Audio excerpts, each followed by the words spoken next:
नमू की इस्तिलाह को बयान करते हुए हम बार बार पुख्तगी का जिक्र कर रहे हैं कि अमली आमोज़िश के लिए भी पुख्तगी का होना बहुत ज़रूरी है। पुख्तगी की तारीफ़ ये है कि पुख्तगी से मुराद फ़र्द का उन अमूर को सरअंजाम देने के काबिल हो जाना है जो उस उम्र के लिए ज़रूरी होते हैं। ये अमूर जिस्मानी और ज़हनी दोनों किस्म के हो सकते हैं, जो कि अभी मैंने आपको मेच्योरिटी के ज़िमन में यानी पीछे नमू में मैंने आपको ये बात बताई है कि मेच्योरिटी सिर्फ जिस्मानी नहीं होती बल्कि ज़हनी भी होती है, और बहुत सारे फ़ाल सर अंजाम देने के लिए दोनों किस्म की मेच्योरिटी जो है वो मिलकर काम करती है। तब हम किसी काम को सीखने यानी किसी फ़ेल को सर अंजाम देने या किसी महारत को करने के काबिल हो जाते हैं। और इसी तरह बच्चों के रेंगने, घुटनों के बल चलने, बैठने, खड़ा होने और चलने जैसे नस्ली अमाल जो हैं ये फाइलोजेनेटिक कहलाते हैं। इन अमाल के लिए मश्क और तरबियत का इनमें ज़्यादा हाथ नहीं होता है, बल्कि जैसे जैसे फ़र्द के अज़ा यानी उसकी टांगें, उसके बाजू मैच्योर होते हैं, फ़र्द चलने रेंगने के काबिल हो जाता है, और इसमें मश्क और तरबियत का कोई ज़्यादा फ़ायदा नहीं होता। और मशरूतियत के अमल से मश्क के मौक़े कम कर देने से नशोनुमा का अमल रुक जाता है। लेकिन दूसरी तरफ हम देखते हैं कि तैरने, बाईसाइकिल चलाने, गेंद फेंकने जैसे इनफरादी अमाल ऑन्टोजेनेटिक कहलाते हैं। अब ऐसे अमाल खसूसी अफ़ाल कहलाते हैं, और खसूसी अफ़ाल के लिए तरबियत और मश्क ज़रूरी है। ज़ाहिर है तैरने के लिए तरबियत ज़रूरी है, हर कोई तैर नहीं सकता जब तक उसे तैरना ना सिखाया जाए। इस तरह बाईसाइकिल भी एक सलाहियत है, इसको भी चलाने के लिए सीखना पड़ता है।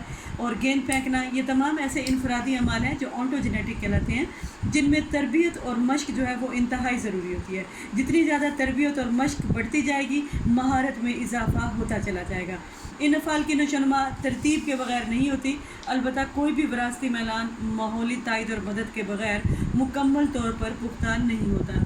इसीलिए बाज़ माहिरीन जब पुख्तगी की तारीफ़ बयान करते हैं तो फिर वो कहते हैं कि पुख्तगी से मुराद फ़र्द की विरासती काबिलियतों या विरासती सलाहियतों का तह दर तह खुलना है।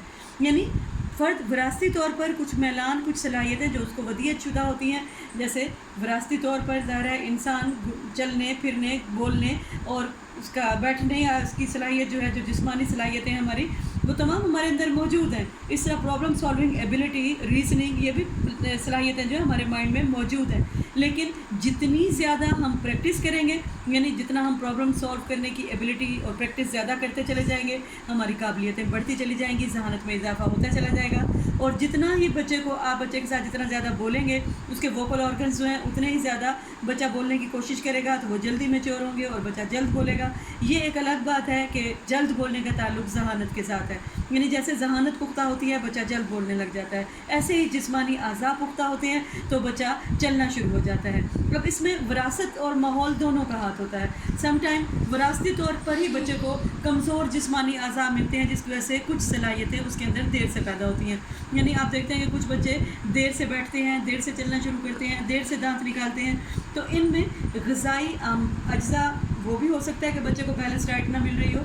ये भी हो सकता है कि विरासती जो उसके अंदर विरासती सलाहियत जो है वो, यानी पहले से ही उसके अंदर वो अमाल सर अंजाम देने की सलाहियत कम हो, तो इसकी वजह से भी यानी पुख्तगी मुतासिर होती है। लिहाजा पुख्तगी का ताल्लुक जो है वो फ़र्द की दोनों किस्म की मैच्योरिटी से है, यानी ज़हनी और जिस्मानी, जिससे वो ज़हनी और जिस्मानी दोनों किस्म के अमूर सर अंजाम देने के काबिल होना जो है ये पुख्तगी है। अब हम तीनों डेफिनेशंस, यानी हमने बालिदगी की डेफिनेशन कर ली, नशोनुमा की कर ली और पुख्तगी को भी हमने देख लिया। अब हम तीनों में फ़र्क करने के काबिल हो गए हैं कि बालिदगी की तारीफ़ क्या है, नशोनुमा की तारीफ़ क्या है, पुख्तगी की तारीफ़ क्या है। आपकी सहूलत के लिए मैं ये चार्ट दे रही हूँ, आप इसको देखें कि बालिदगी से क्या मुराद है। कि बालिदगी से मुराद फ़र्द की सिर्फ साख्ती और जिस्मानी तब्दीलियाँ हैं जो रहम मादर में बच्चे की बुनियाद पढ़ने से लेकर बलूगत के दौर तक जारी रहती हैं। और बालिदगी से मुराद मिकदारी तब्दीलियाँ हैं, यानी सिर्फ क्वांटिटेटिव चेंजेस हैं। इसमें फ़र्द के वज़न, हुजम और कदो-कामत में इजाफ़ा होता है। नशोनुमा यानी नमू या नशोनुमा क्या चीज़ है?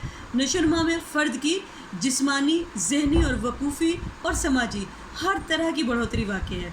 और नशोनुमा में रोनुमा होने वाली तब्दीलियाँ कैमियती और कैफियती दोनों तरह की होती हैं, जो एक ख़ास सिमत में वक़ूफ़ पज़ीर होती हैं। और पुख्तगी की तारीफ़ और पुख्तगी से मुराद विरसे में मिलने वाली खसूसियात का तह दर तह खुलना या ज़ाहिर होना है, या फिर तमाम जिस्मानी अज़ा जब अपने मुतल्लिका अफ़ाल को सरअंजाम देने के काबिल हो जाएँ تو وہ پختہ سمجھے جاتے ہیں۔ مثلا جب ایک بچہ چلنا، بھاگنا یا دوڑنا سیکھ لیتا ہے